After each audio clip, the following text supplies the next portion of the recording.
3 hours after my husband died, my mother-in-law slid a stack of legal papers across a hospital table and told me she would pay for my 8-year-old son's life-saving surgery only if I signed away my company and my home.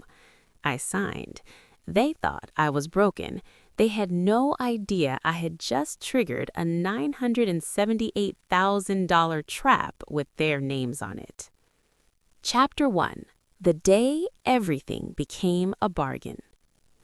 The hospital hallway smelled like antiseptic and burnt coffee, and I remember thinking how wrong it was that the world could keep moving like this while mine had just split in half. It was March 2024 in Plano, Texas. The sky outside had been a pale, washed-out blue that morning when Caleb kissed me goodbye and left for a meeting downtown. By noon, a state trooper was standing in our driveway in Frisco, hat in his hands. By 1 o'clock, I was in the emergency room at Baylor Scott & White, trying to understand how a normal Tuesday had turned into this. My husband, Caleb Whitmore, 42 years old, founder and CEO of a logistics software company we built from nothing in 2014, was gone. The words had come in careful, rehearsed phrases. Massive trauma. We did everything we could. I am so sorry. I did not cry when they told me, not at first. My brain rejected it like a typo.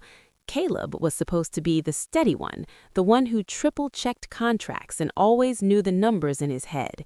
He was not supposed to be reduced to a line on a report from the Dallas North Tollway. Then the doctor said our son's name, Milo.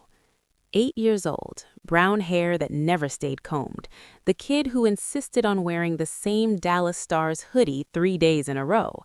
He had been in the car with Caleb. He was alive, but there was internal bleeding. They needed to operate. The surgeon walked me through 2 options in a quiet consultation room with gray walls and a fake landscape painting that tried too hard to be calming. Option 1 was standard surgery. The hospital team would do their best. The risk of complications was higher, the recovery longer. There were variables they could not fully control. Option 2 involved bringing in a specialized surgical team that handled complex pediatric trauma cases. Faster intervention, better odds, fewer long-term complications. There was one difference that landed harder than anything else: the deposit. $210,000 within hours. I nodded, like numbers did not scare me. They should not have.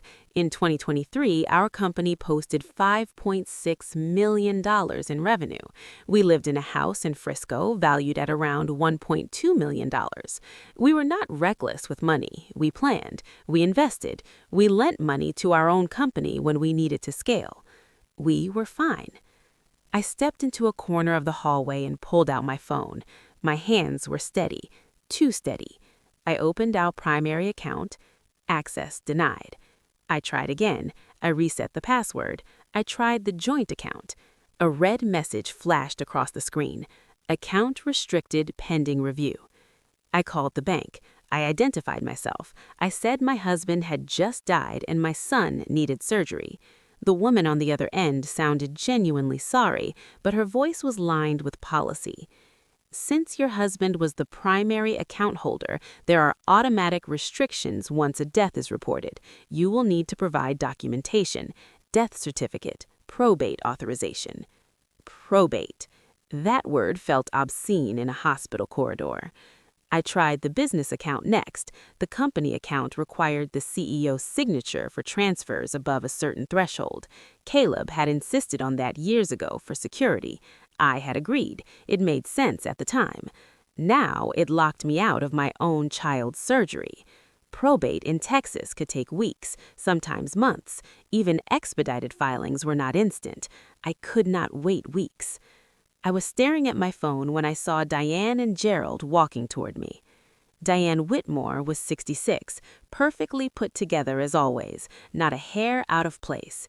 Gerald, 69, moved more slowly but with that familiar accountant's posture, shoulders slightly hunched as if he were always calculating something invisible. They did not rush. They did not look frantic. They looked composed. "Oh, Ilara," Diane said, touching my arm lightly. "We came as soon as we heard." I explained the surgery, the deposit, the frozen accounts. I did not beg, I asked. "Can you cover it, just until the accounts unlock? I will repay you the moment I can. I just need him in surgery." Gerald and Diane exchanged a look that lasted half a second too long. "We can help," Gerald said carefully. "Of course we can help. Milo is our grandson." Relief hit me so hard my knees almost gave out. "But," Diane continued softly, "we need to make sure everything is handled properly. Caleb built something significant. We cannot let it fall into chaos." Chaos. My son was bleeding internally, and she was talking about chaos. A man in a dark suit approached from behind them. I recognized him vaguely from a Thanksgiving dinner years ago, their attorney. "We have prepared some documents to ensure continuity," he said in an even tone. "Temporary control of the company and certain assets so we can protect the family's interests while probate is sorted out." Temporary. I felt the first flicker of something cold in my chest. They led me into a small hospital conference room. The air was stale, the table was scratched and too small for the weight of what sat on it, a folder thick with paper. Diane spoke gently, almost maternally. "We will wire the $210,000 immediately, but we need you to sign B's so we can legally manage things. It's only practical, Ilara. You know how complicated these structures are." I flipped through the first few pages. Transfer of operational control, assignment of voting rights, authorization over property holdings. "This is not temporary," I said quietly. "It is procedural," Gerald corrected. "We need authority to act. Banks will not speak to us otherwise." I stepped out into the hallway and called Avery Delgado, our corporate attorney. She answered on the second ring. "Do not sign anything without me reviewing it," she said after I explained in clipped sentences. "Ilara, this is not a favor. This is a transfer of control." My eyes drifted to the double doors leading to the operating wing. "Avery," I said, my voice finally cracking, "they won't move without the deposit." There was silence on the line. "I cannot stop you," she said carefully, "but understand what you are giving up." I went back into the room. Gerald had already signed a section acknowledging acceptance of management responsibility. I noticed, almost distantly, that the clause included a personal guarantee tied to existing company obligations. It was standard language in transitions of control. Caleb and I had drafted similar language before. I don't think Gerald read it closely. "If I sign, the wire moves immediately?" "Immediately," Diane said. "No hesitation, no warmth, just certainty." I picked up the pen. My signature looked smaller than usual, like it was trying to hide. When I finished, Diane gathered the papers with practiced efficiency. The attorney made a call. Gerald confirmed routing details. I sat there while they stepped out to arrange the transfer. Through the glass panel, I could see Diane's reflection in the hallway lights. She looked relieved, like a deal had just closed. An hour later, a billing coordinator confirmed the deposit had cleared. The specialized surgical team was on their way. Milo went into surgery that evening. I sat alone in the waiting room long after Diane and Gerald left. My phone buzzed with automated notifications confirming changes to corporate access and property records. They thought I had just handed them everything: the company Caleb and I had built over 10 years, the house in Frisco where Milo learned to ride a bike, the authority to make decisions that were supposed to be mine. On paper, I had. But as I replayed the documents in my head, a different set of numbers surfaced. Numbers Gerald had skimmed past, numbers Caleb and I had embedded into the structure of our company over years of careful planning. They believed they had secured control.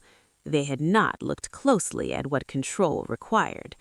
I folded my hands in my lap and stared at the closed doors of the operating wing, listening to the low hum of hospital machines in the distance. For now, my son was alive. For now, that was enough. The rest would come later. If this story touched you, please subscribe and let someone out there feel less alone. Thank you. Chapter 2. The Years They Never Saw. I did not build that company by accident. In 2014, Caleb and I were sitting at a scratched wooden table in a rented co-working space in downtown Dallas, arguing over whether we could afford another month of server costs. He had just left a mid-level operations job at a freight brokerage. I had finished my MBA in 2011 and spent 3 years managing operations for a regional distribution firm. We both knew the logistics industry inside out. We also knew it was painfully outdated. Caleb saw inefficiency everywhere. I saw broken processes and cash flow leaks. Between us, there was a product waiting to exist. We called it FleetBridge. It started as a cloud-based logistics coordination platform for mid-size carriers, designed to automate routing, compliance documentation, and billing. Caleb was the visionary. He built the early product roadmap, pitched to angel investors, and slept on the office couch more nights than I can count.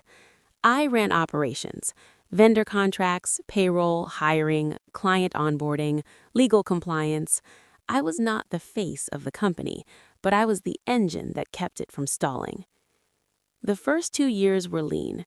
In 2015, we landed our first major regional contract worth just under $400,000 annually. It felt enormous at the time. Instead of taking bonuses, we reinvested every spare dollar. In 2016, when we needed to scale infrastructure and hire 2 additional developers, traditional financing fell through at the last minute. We had options. We could stall growth, or we could put our own money in. We chose the second. Caleb and I structured it as a formal shareholder loan, not a gift, not a capital contribution, a documented loan from us to the company with a promissory note, a repayment schedule, and a fixed interest rate of 3.5% annually. It was conservative, clean, and enforceable. By the end of 2016, we had loaned the company just over $200,000. By 2018, that number had grown. In 2020, during the supply chain chaos of the pandemic, FleetBridge became unexpectedly valuable. Mid-size carriers needed real-time visibility and automated documentation more than ever. We expanded into Oklahoma and parts of Louisiana. Growth meant risk, and risk meant more capital. Instead of taking outside investors who wanted equity control, we loaned the company more money ourselves. Between 2016 and 2023, Caleb and I injected a total of $978,300 as shareholder loans, every dollar documented, every term reviewed by counsel. One clause mattered more than any other. Change of control did not extinguish the obligation. The loan remained due and enforceable regardless of who held operational authority. At the time, it was standard practice. Caleb insisted on that clause. I agreed. Neither of us imagined it would ever become personal. Diane, however, always made things personal. From the outside, she presented as the supportive mother. She attended our early company holiday parties in Dallas, complimented the office decor, told guests how proud she was of her son. But pride always had conditions. Caleb is brilliant, she would say to anyone within earshot, but he can be too serious, too focused. Someone has to keep him grounded. Someone usually meant her. Brielle, however, was sunshine in Diane's eyes. At 36, she had built a modest following as a lifestyle influencer, posting curated content about home decor and self-care routines. She called herself an entrepreneur, though her income fluctuated wildly. Diane talked about her like she had built a media empire. At family dinners in Frisco, Caleb's product launches were summarized in a sentence. Brielle's new brand partnership was discussed in detail. One Thanksgiving in 2022, after a particularly long week of negotiations with a freight carrier in Tulsa, Caleb tried to explain a new compliance module we were rolling out. Gerald interrupted him halfway through. "Are you sure you are not overextending? Growth is dangerous when you don't have liquidity buffers." Caleb nodded patiently. We have buffers. We structured internal lending. Gerald frowned. You are lending your own money to your own company. That sounds circular. It's structured debt, I said evenly, documented. It protects us if ownership ever shifts. Diane's pause midair. Ownership ever shifts, she repeated, almost idly, and if something happened, who would keep the company in the family? The question had hung there longer than it should have. Caleb laughed it off at the time. We're not planning on anything happening. But Diane did not laugh. Over the years, that question resurfaced in different forms. Subtle suggestions that Brielle should have a role, casual remarks about legacy, gentle inquiries about estate planning. Caleb and I had started drafting a trust in late 2023. We had met with Avery twice. The documents were not finalized. There was always another quarter to close, another client to onboard. We told ourselves we had time. Diane did not share that illusion. Her need for control extended beyond the company. When Milo was born in 2016, Diane became intensely involved. At first, it felt like enthusiasm. She brought casseroles, she folded laundry, she posted photos with captions about family blessings. But as Milo grew older, the tone shifted.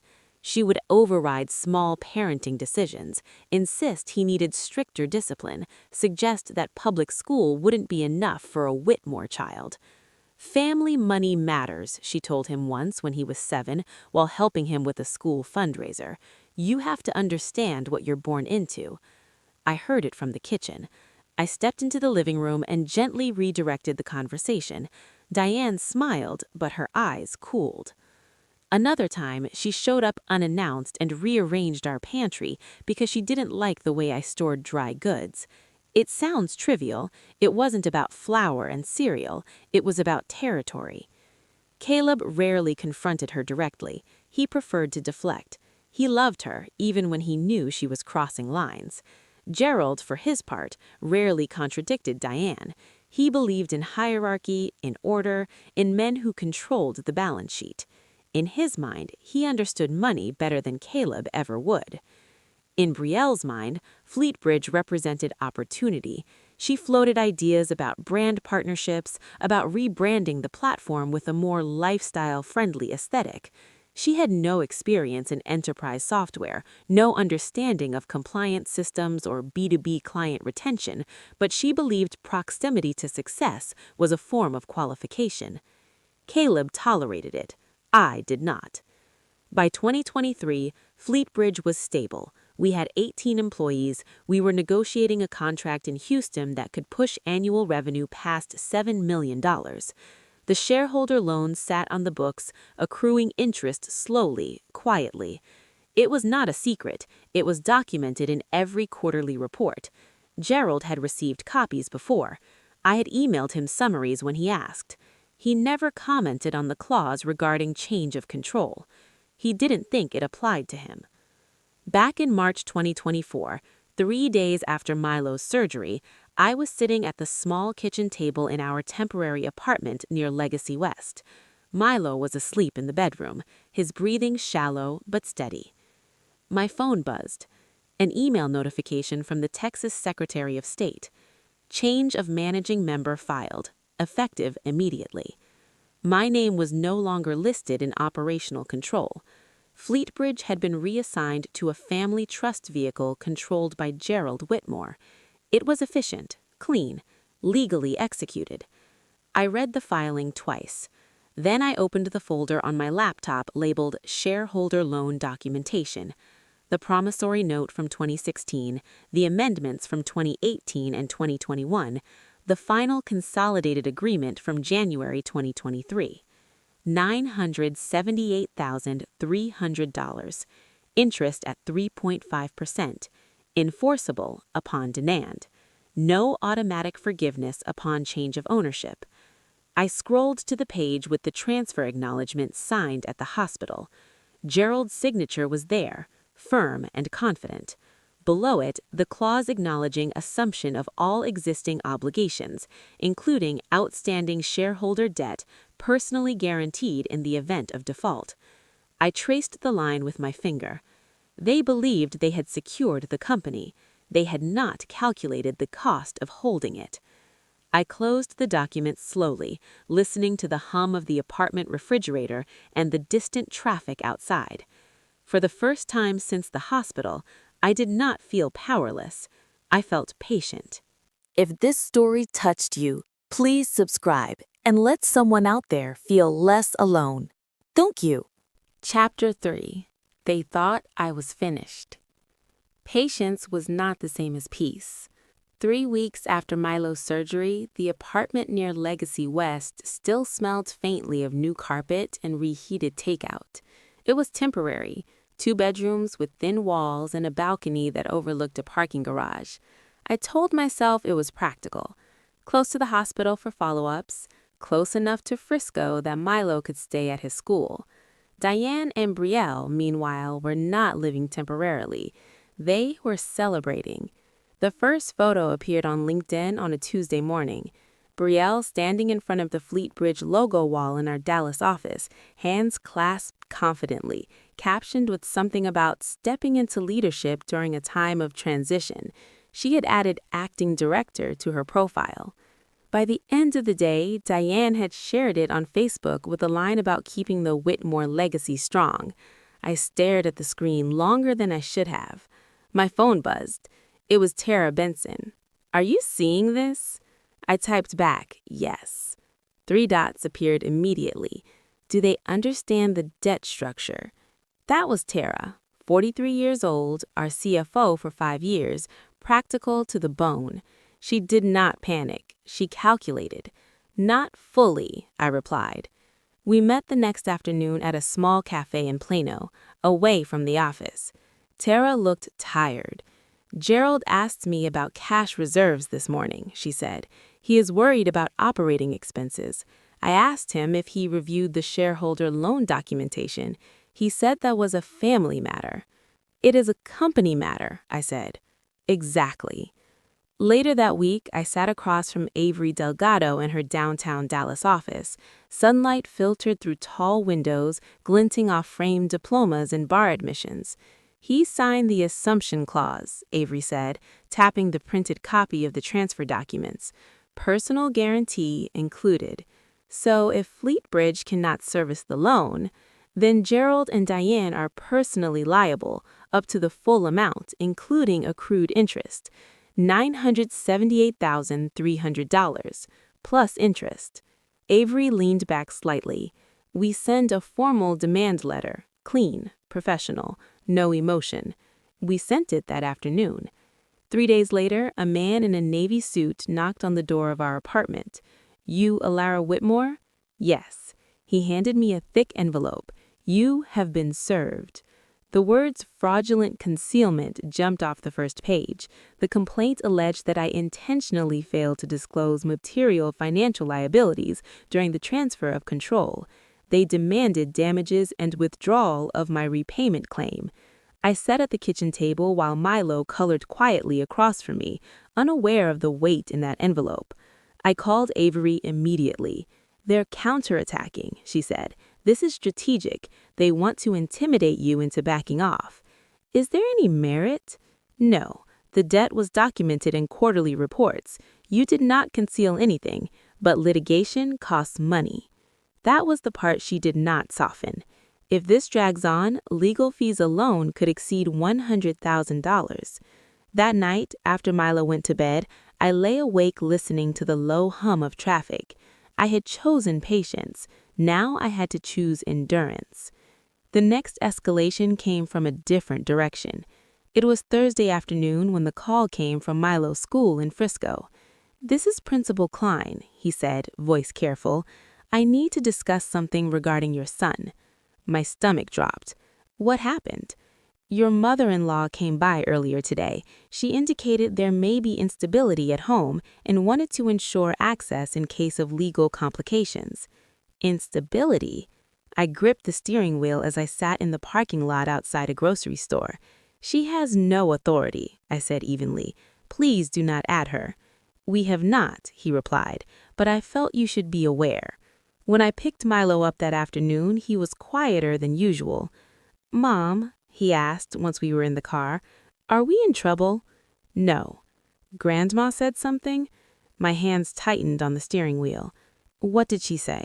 He stared at his sneakers. "She said you are trying to take Grandpa's company and that you did not tell them about money stuff. She said that is stealing." The word stealing hung between us. "Mom, did you steal from Grandpa?" There are moments in motherhood when anger burns so hot it feels like it could scorch the air. I swallowed mine. "No," I said, keeping my voice steady. "I did not steal anything. The company owes money that your dad and I loaned it. That's all. Adults sometimes argue about money, but that does not mean anyone is a thief." He nodded slowly, absorbing it in the simple way children do. "Are we going to lose our house?" "We already lost it," I almost said. Instead, I answered the question he actually asked. "No, we're going to be okay." That night, after Milo fell asleep, I drafted an email to Principal Klein clarifying that no changes to pickup authorization were permitted without my written consent. The next morning, Avery prepared a formal cease and desist letter addressed to Diane and Gerald, specifically prohibiting contact with Milo outside supervised settings and prohibiting defamatory statements regarding the litigation. I signed it without hesitation. When Diane received it, she called. Her voice was tight. "You are overreacting." "You went to my son's school," I said. "I was protecting him." "From what?" "From instability." There it was again. "You don't get to use that word," I replied. "Not about my home, not about my child." She inhaled sharply. "We're simply trying to protect what Caleb built." "You were trying to protect control." The line went quiet. "We'll let the court decide," she said finally. The sense of being surrounded settled in over the next week. Lawsuit paperwork, school notifications, Tara updating me discreetly about board decisions I no longer had authority to influence. Gerald began attending internal finance meetings. Brielle requested access to vendor contracts she barely understood.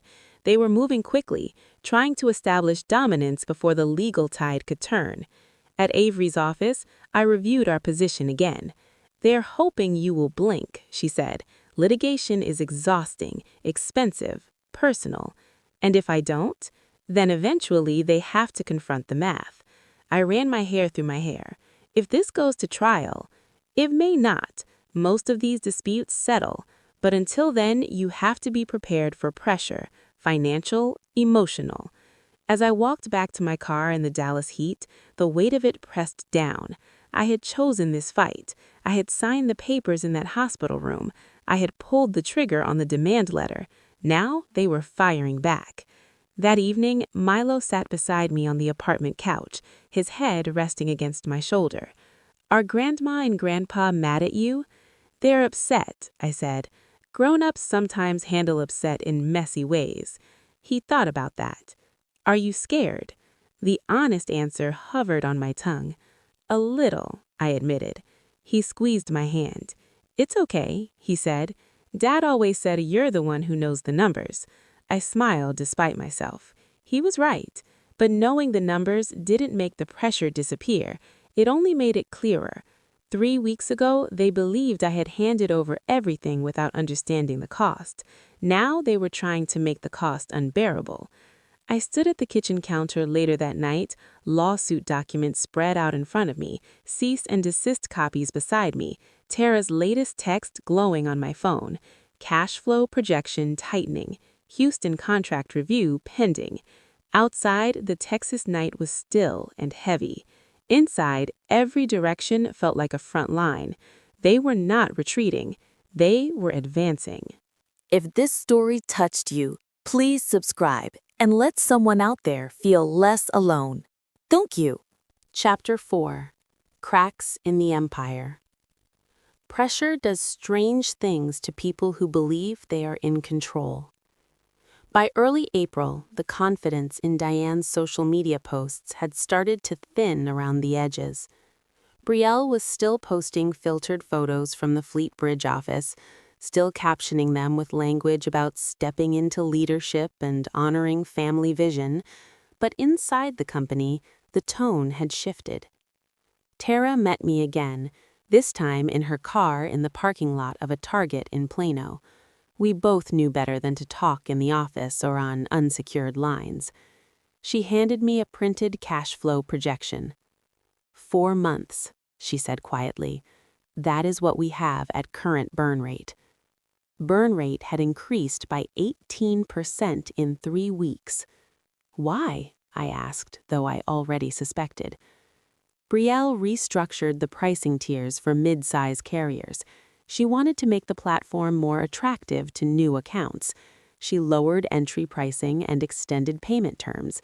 She also approved a branding consultant. A branding consultant?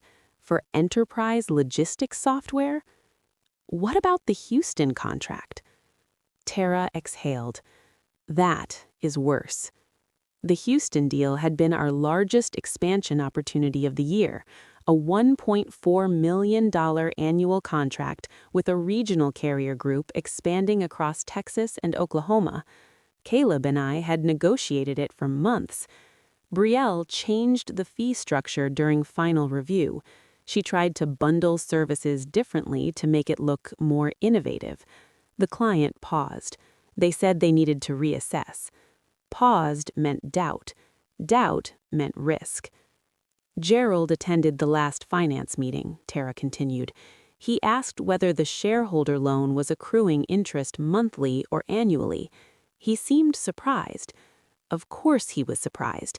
He had not expected the math to matter this quickly. Meanwhile, the lawsuit moved forward. The mediation session was scheduled at the Collin County Courthouse Annex, a plain conference room with beige walls and fluorescent lights that hummed faintly overhead. Diane arrived dressed in a pale blue blazer, posture perfect. Gerald looked older than I remembered, the lines around his mouth deeper. Brielle did not attend. She had a brand partnership call, according to Diane. Avery sat beside me, calm as ever. The mediator outlined the structure. Confidential discussion, explore settlement options. Diane spoke first. We are willing to return certain management rights if Alara withdraws her demand entirely. This family has suffered enough. Withdraw entirely meant erase $978,300 as if it never existed. Avery responded evenly. My client is open to resolution, but any settlement must account for the documented shareholder loan and the circumstances under which control was obtained. Gerald shifted in his chair. The company cannot absorb that kind of repayment right now, he said. It would destabilize operations. That is not my doing, I replied. Diane's eyes flashed. You are threatening your own husband's legacy. I held her gaze. You threatened my son's surgery. Silence settled over the table. The mediator suggested exploring a structured repayment plan. Diane rejected any payment beyond returning partial authority. The session ended without agreement. Outside in the parking lot, Gerald approached me while Diane spoke to their attorney. We did not think you would take it this far, he said quietly. You did not think I knew what I signed. His mouth tightened. You are putting everyone at risk. No, I said. You did that when you made it a transaction. For the first time, I saw uncertainty in his eyes. At home, the emotional cost began to surface in quieter ways. Every time a certified letter arrived, Milo's shoulders tensed. He would watch me open envelopes with a seriousness no 8-year-old should have. Are they sending more papers? He asked one evening as I sliced open another document. Yes. Are we going to court? Maybe. He sat across from me at the small dining table in our apartment, legs swinging slightly above the floor. Is that bad? Not always, I said. Sometimes court is how adults solve problems. He nodded, but his eyes lingered on the stack of documents. That night, after he went to bed, I stood in the kitchen staring at the folder of legal bills. Avery had warned me about cost. Litigation was not just about being right, it was about endurance. For a moment, I considered it. What if I withdrew the demand? What if I let them keep control and focused only on rebuilding for Milo? What if peace, even a false peace, was worth the compromise? The thought lasted less than a minute. If I stepped back now, what would that teach them? That pressure worked? That my child could be used as leverage again? That control was theirs by default? I could not build a future on that foundation. The social fallout began to ripple outward. Diane was active in a local church group in Frisco. Word travels quickly in tight communities. Someone had seen the cease and desist. Someone had connected it to the lawsuit filed in Collin County. Tara mentioned hearing whispers at a networking event.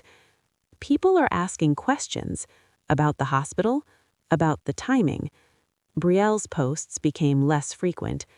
Gerald stopped attending the office daily. The Houston contract didn't just pause, it stalled. The carrier's CFO requested updated financial statements. Under Brielle's revised pricing model, projected margins had narrowed dramatically. "We may have to lay off 2 developers if this doesn't resolve," Tara told me over the phone one afternoon. Cash reserves are thinner than Gerald realized. That was the turning point. Not the lawsuit, not the mediation. Cash. Cash does not lie. Avery drafted a notice indicating readiness to pursue enforcement of the personal guarantee if settlement discussions failed. It was not filed yet. It was leverage. Gerald called me that evening. His voice lacked his usual authority. "Is it true you are preparing to enforce the guarantee?" "If we cannot reach a fair settlement, yes." "That would ruin us," he said. "No," I replied quietly. "It would hold you accountable." There was a long pause. "We thought we were protecting the family. You were protecting control." At Milo's next follow-up appointment, as we walked through the hospital corridor, he slipped his hand into mine. "Are we still fighting them?" he asked. "Yes." He nodded as if that were simply part of our routine now. I hated that he had to know that word in this context. Back in the apartment, another email from Tara arrived. "Houston is requesting a revised proposal under the original pricing structure. They do not trust the new terms." Trust. It was fragile, and under Brielle's direction, it was fraying. The empire Diane believed she had secured was showing cracks. Financial strain, legal exposure, social scrutiny. At the next brief meeting between counsel, Gerald avoided my eyes. As we stood to leave, he spoke low enough that only I could hear. "We did not think you would push back." I met his gaze steadily. "You did not know I knew the numbers." He did not respond. For the first time since that hospital conference room, I did not feel surrounded. I felt the ground shifting. If this story touched you, please subscribe and let someone out there feel less alone. Thank you. Chapter 5. Personal Guarantee. Momentum, once it shifts, does not announce itself with fireworks. It tightens quietly, like a vice. 2 days after mediation collapsed, Avery sent the formal notice. Not a threat, not an emotional letter, a structured communication stating our intent to enforce the personal guarantee if a negotiated resolution was not reached within 14 days. She reviewed it with me in her office before sending. "This is where it becomes real for them," she said. "Up to now, it has been positioning. Once enforcement is on the table, we're talking about personal exposure." We ran the numbers again. The shareholder loan totaled $978,300, plus accrued interest. Fleetbridge did not have the liquidity to repay it outright. If the company defaulted, Gerald and Diane were personally liable. Avery had done her homework. Gerald and Diane's primary residence in Plano carried approximately $620,000 in equity. Their retirement accounts were significant, but not untouchable in a structured judgment. If enforcement proceeded, their financial stability could fracture. I did not celebrate that fact. I acknowledged it. 3 days after the notice was sent, Tara called me just after 8 in the morning. Houston pulled out. The words were simple, the impact was not. The $1.4 million contract that had anchored our 2024 expansion was officially canceled. The carrier group cited instability in leadership and shifting pricing structures. Gerald had been informed that morning. He did not respond well, Tara said tearfully. The bank followed quickly. Fleet Bridge's line of credit required updated financial reporting after the leadership change. Without the Houston revenue, projected ratios deteriorated. Cash runway shrank. 4 months became 3. The pressure was no longer theoretical. That evening, my phone rang with Diane's number. I let it ring twice before answering. Her voice was different, not polished, not controlled. "We need to talk." "We are talking." "You are pushing this too far, Alara." I said nothing. "The Houston contract falling through is not our fault. It is not mine either. You are jeopardizing everything Caleb built." "No," I said calmly. "I am protecting what he and I built." There was a pause. "You would take our home," she said finally. "If the company defaults and you do not settle, the court would decide what assets are reachable." That was the first time I heard fear beneath her tone. "You would do that to family. You made it a transaction in a hospital conference room." Silence stretched between us. Brielle's troubles surfaced almost simultaneously. 2 of her brand partners distanced themselves after online chatter began linking her to a lawsuit involving her own nephew's surgery. The details were incomplete, but perception does not wait for facts. Tara mentioned overhearing employees discussing it in the break room. "This is not just financial anymore," she said. "It's reputational." Gerald called the next afternoon. He did not open with accusation. "What do you want?" "I want the company and the house returned to me. I want $185,000 to cover legal fees and partial damages. In exchange, I will withdraw the full repayment claim." "That is extortion," he said weakly. "No, that is settlement." He exhaled audibly. "If we agree, you release the $978,000. "Yes, and there is no further action." "None." He asked for 48 hours. Those 48 hours felt longer than the 3 weeks since the hospital. Milo sensed the tension even when I tried to shield him. "Are we moving again?" he asked one night while brushing his teeth. "No." "Are they still mad?" "Yes." He spat into the sink and looked up at me. "Are you?" "I considered that." "No, I am focused." The following morning, Avery received communication from their counsel requesting a meeting. We met at a neutral office in Plano. No courthouse this time, no mediator. Gerald looked tired. Diane wore the same pale blue blazer from mediation, but it no longer fit the moment. Their attorney outlined their proposal.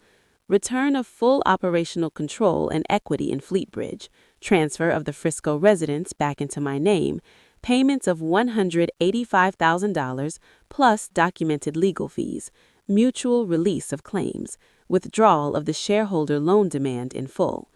Avery glanced at me. I nodded once. Before signing, Gerald requested a brief private word with me in the hallway.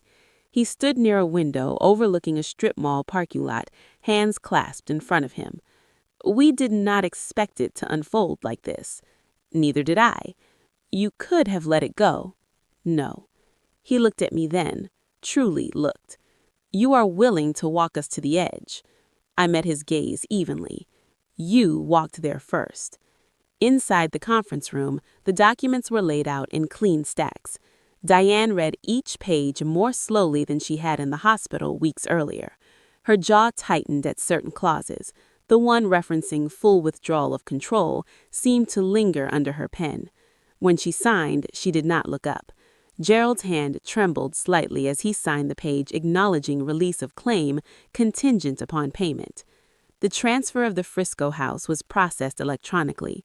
Funds would wire within 24 hours. Avery checked her phone.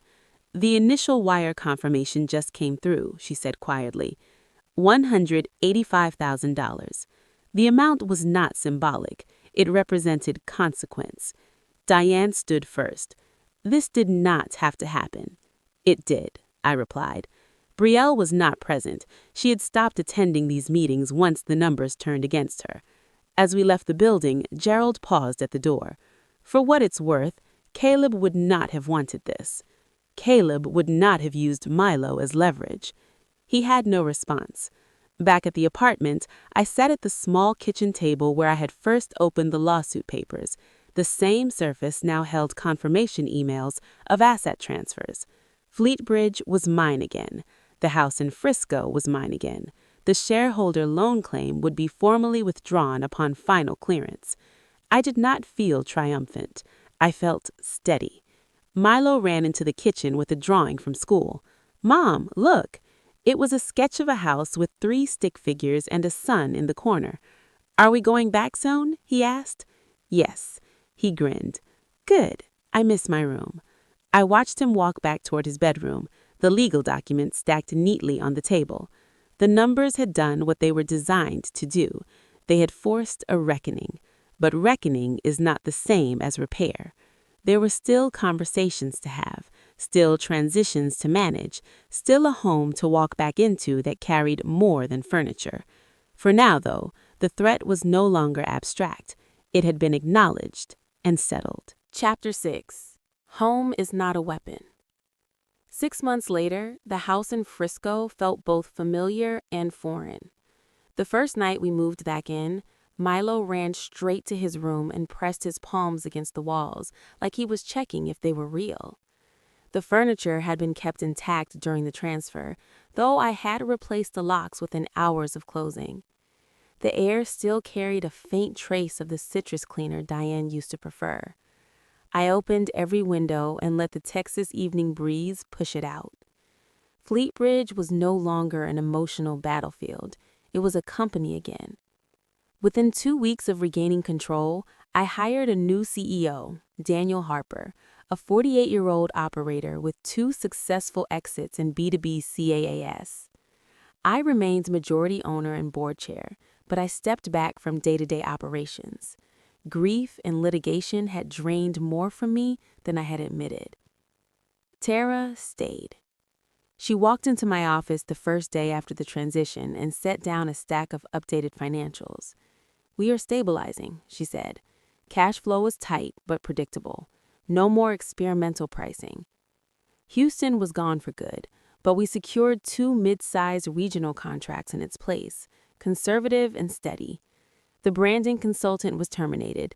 Vendor agreements were renegotiated. Burn rate dropped back within historical norms. Numbers returned to behaving like numbers. The lawsuit was dismissed with prejudice following the signed settlement. The shareholder loan claim was formally withdrawn. The personal guarantee clause never made it to court.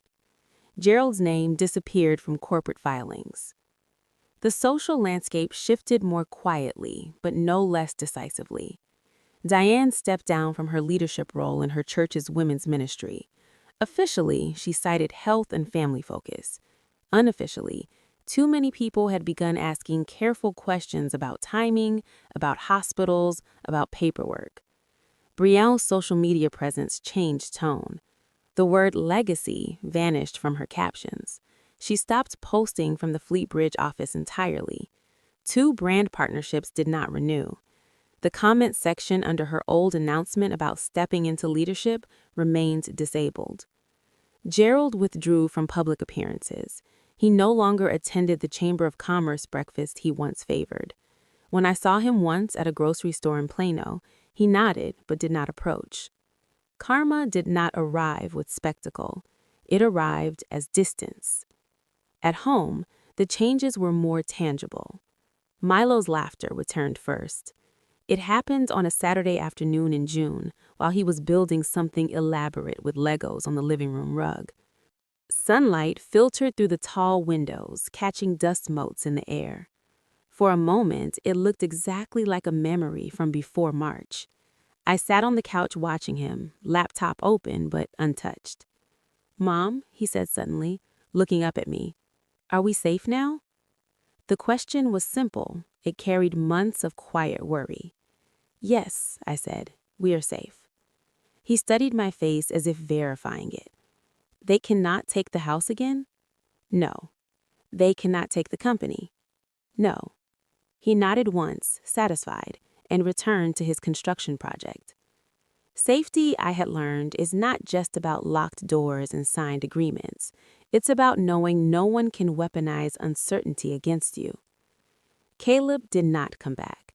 No legal victory, no restored deed, no financial settlement could alter that fact. Sometimes at night, when the house was quiet and Milo was asleep, the absence pressed against me in ways the lawsuit never had.